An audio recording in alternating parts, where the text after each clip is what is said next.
प्रणाम मंडळी. तर आज आपण बनवणार आहोत चवळीच्या शेंगाची भाजी। त्यासाठी चवळीच्या शेंगा एकदम स्वच्छ धुवून घेतल्या। पाव किलो चवळीच्या शेंगा आहेत या। त्याचे दोन्ही बाजूचे देठ कट करून घ्यायचे आणि चिरून त्या एका स्वच्छ पाण्यात टाकून द्यायचं। जोपर्यंत फोडणी होते तोपर्यंत त्या ठेवून द्यायचा। एका कढईत तेल घ्यायचं। तेलामध्ये मोहरी टाकायची। मोहरी छान तडतडू द्यायची। मोहरी तडतडली की त्याच्यानंतर त्याच्यामध्ये जिरे टाकायचे। जिरे पण छान तडतडू द्यायचे आणि त्याच्यानंतर वाटलेलं लसूण टाकलं मी त्यामध्ये आणि त्याच्यानंतर कढीपत्ता टाकला आणि ज्या स्वच्छ आपण धुवून ठेवलेल्या ज्या शेंगा आहेत त्या टाकल्या।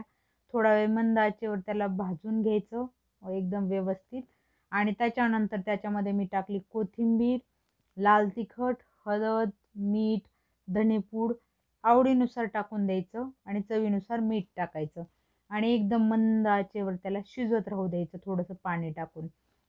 आणि त्याच्यानंतर मी शेंगदाणा आणि तीळ भाजून घेतलेले त्याचं जी कूट आहे ते त्यामध्ये टाकलं मी आणि त्याला मस्तपैकी 15-20 मिनिट त्याला झाकून एकदम शिजू दिलं। भाजी एकदम चविष्ट झाली होती। तर एकदम व्यवस्थितरित्या अशी भाजी तुम्ही करून बघा। एकदम सात्विक, जास्त मसाले नाही, जास्त तेलदार नाही, अशी भाजी आपल्या हेल्थसाठी चांगली असते। तर करून बघा आणि कशी वाटली हे मला कमेंटमध्ये सांगा।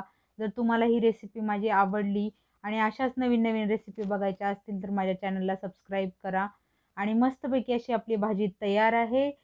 स्वस्त राहा आणि मस्त खात राहा, एकदम एन्जॉय करा। Happy healthy lunch.